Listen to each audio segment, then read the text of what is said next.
Well, good morning. Let's do some coffee, but we're going to use something else that I've got here. I've had this for quite a long time. It's actually an AeroPress. See, name's on the label. It is actually a wonderful way of brewing coffee. It's like a French press, except it isn't. And by that I mean, here in the bottom there's a paper filter, which is wet because I was playing around with the measurements to make sure I had everything correct. But as you can see here, it's a little paper filter. I've got other versions of, or the stack of them right here that I've had for several years. I think I've had this thing for about 10, 11, 12 years. It's a wonderful little coffee maker. Simplest of simple.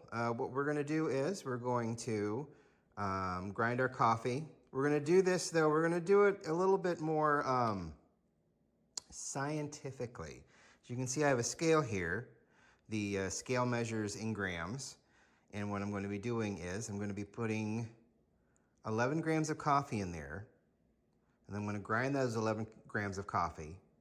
And then I'm going to put those 11 grams into this AeroPress chamber. We're going to put it over top of this, and then we're going to weigh out 200 grams of water. And I'm about to start heating up. Perfect. And then we're going to make a cup of coffee. We're going to go through some funny steps that I've learned how to do.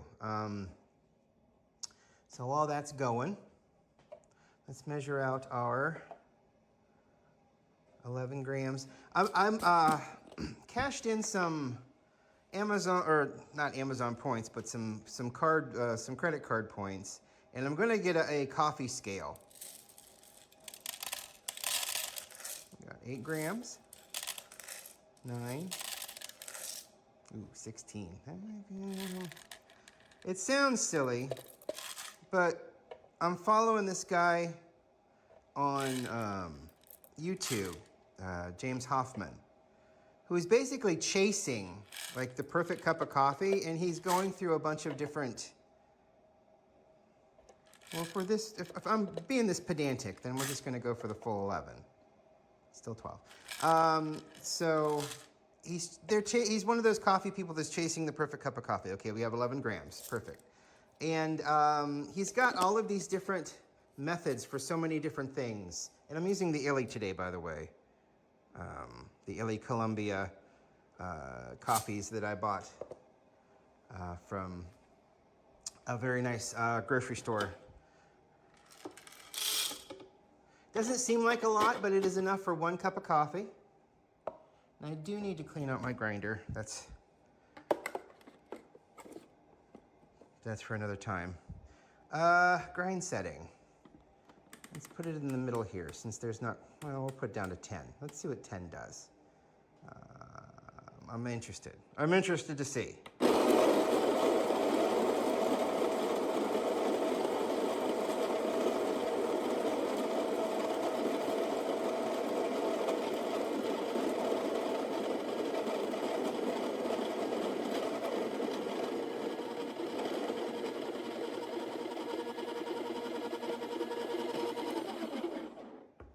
Perfect. I'm going to put the cup and device onto here. We'll zero that out. I'll just double check to make sure this is 11.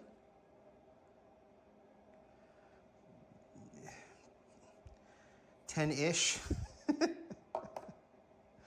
I guess that's the thing about these kind of burr grinders. You put in an amount. Sometimes it retains a gram, 0.2 grams, 0.5 grams of the coffee dust. Actually, I wonder if that, no, okay. So what we're gonna do now is we're gonna wait for this to heat up. We've still got a little bit to go. And then we're going to pour in a little bit, let it bloom. And then we're going to pour the rest of it in. And I'm going to put the stopper on the top to create a vacuum.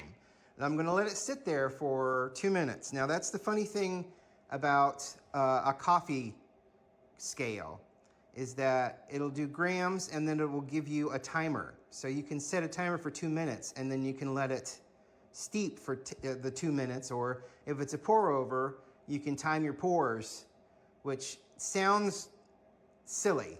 It does. It really, to me, it sounds silly, but it's also another one of those things where it's a hobby and, you know, people chase the perfect coffee, and this is just one of the steps. And I know you're noticing here the camera's in a different spot. I've got this funny harness that came with the thing for my hat that I'm trying out, and I thought that since the AeroPress is more of a, you know, forward-looking thing rather than, you know, you can kind of get a good angle at the pour over, or even the maca pot needs an angle to look down inside of it. This needs more of like a, just to see the action happen. It's nicer to see it this way. So I may not do this again. I mean, if we do an AeroPress, I may do it again, but we may not do it this way again. I'll see how it edits. I know that it's moving a lot because I'm moving a lot, so it's not very stable. So not as stable as the hat is. Guess I don't move my head as much as I do. Well, you know, the whole breathing and heart pumping thing probably is not conducive to a steady camera in this mode. So, all right, we're up to 180. We'll take it there. It's a medium roast. Some of the things I'm learning is if you do a light roast in this way, sometimes it's good to take it all the way up to the boiling point of 200. With darker, medium and darker roasts, sometimes it's nicer to back it off to go a little bit less hot, because it alters the flavor and the texture and whatnot. So what I'm going to do is I'm going to pour a little bit in here, and we're going for, and I'm going to zero this, we're going for 200 grams. It's going to be hard to get the whole thing in shot here, but we'll try. So we're going to pour a little bit in there to start with. Oops, got along the side there. We'll let it bloom a little bit. That's 47 grams that I've got in there now. Usually we let it go for about, what, 30 seconds? It's a little harder to bloom in this thing because the only way to retain the coffee completely in there is to put the stopper on, which is something I also learned from James Hoffman that I didn't realize. If you don't want it to constantly keep draining, you want to do your 200 grams and then you want to put the stopper in, and that'll create a vacuum and it'll stop the draining almost completely. And then when you're ready, then you can press it through. Okay, and it's going to be weird to time out 2 minutes here, but we're going to do our best. So we're going to get her up here to 200.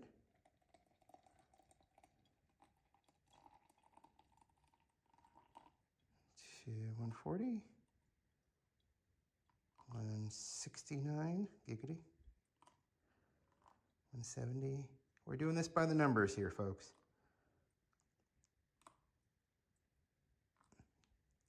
200 grams, exactly. I'll put my stopper on. Actually, I'm gonna take it off of this so I can put a little bit more pressure on it.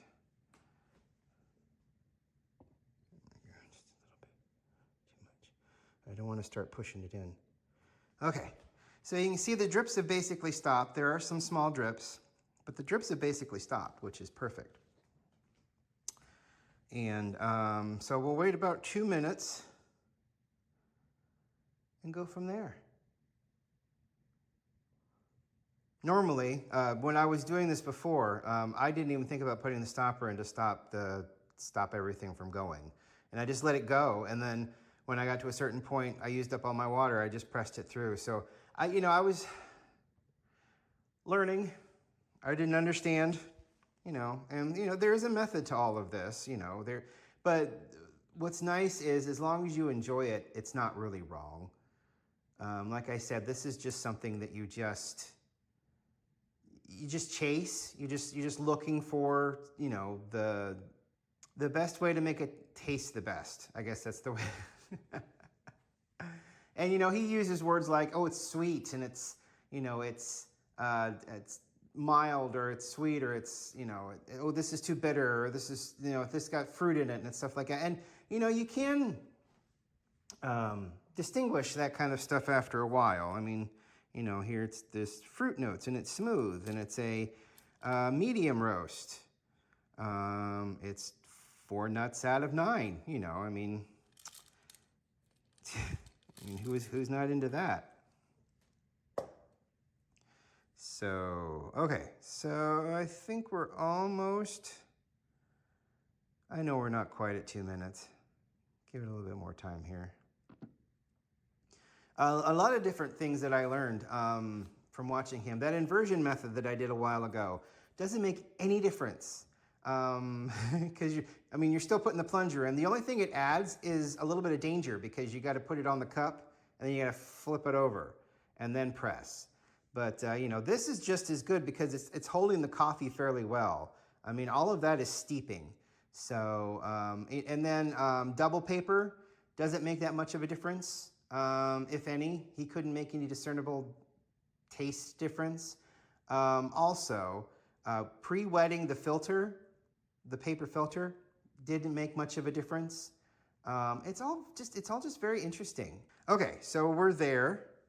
What I'm going to do is I'm going to give it a little swirl, not too much, just to get everything to settle.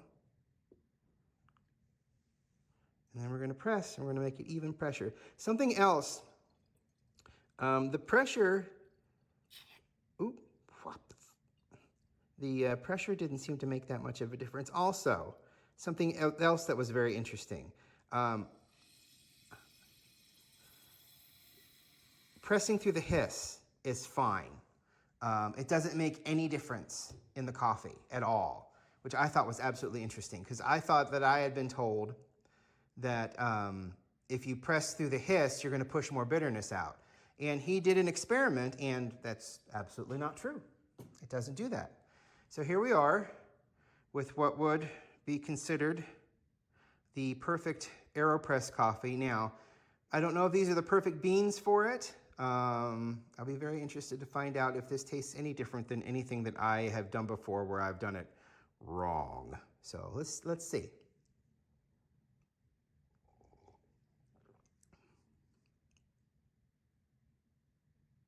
Would you believe me if I told you that it was different? That it was better?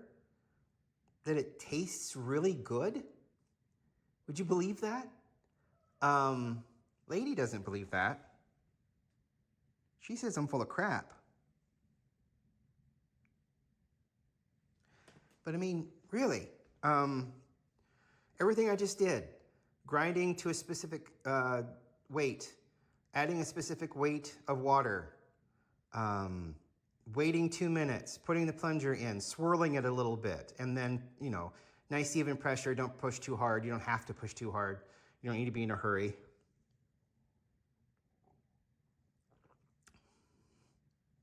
That's, when I did the pour over, was it a pour over of this? No, I did the maca pot. Of course, the maca pot's going to be super strong. This has a nice full, I'm going to use weird words. It's got a nice full body to it. It is sweet. There is a sweetness there. It's very, it's not bitter. There are some fruit notes, but it is not too acidic. So it's like right there in the middle where a medium roast should be. I'm amazed. Single cups will be done through the AeroPress from now on. And they will be following this exact formula. That's fascinating and wonderful. AeroPresses are just about everywhere. I think I saw them in Target. I think they're even in Meijer. And when you buy those, get a whole big stack of papers. These will last you a long time. They also make cloth ones, which I hear are good, and may even add a different type of taste to the coffee. Well, I'm floored. That's fantastic. I'm amazed.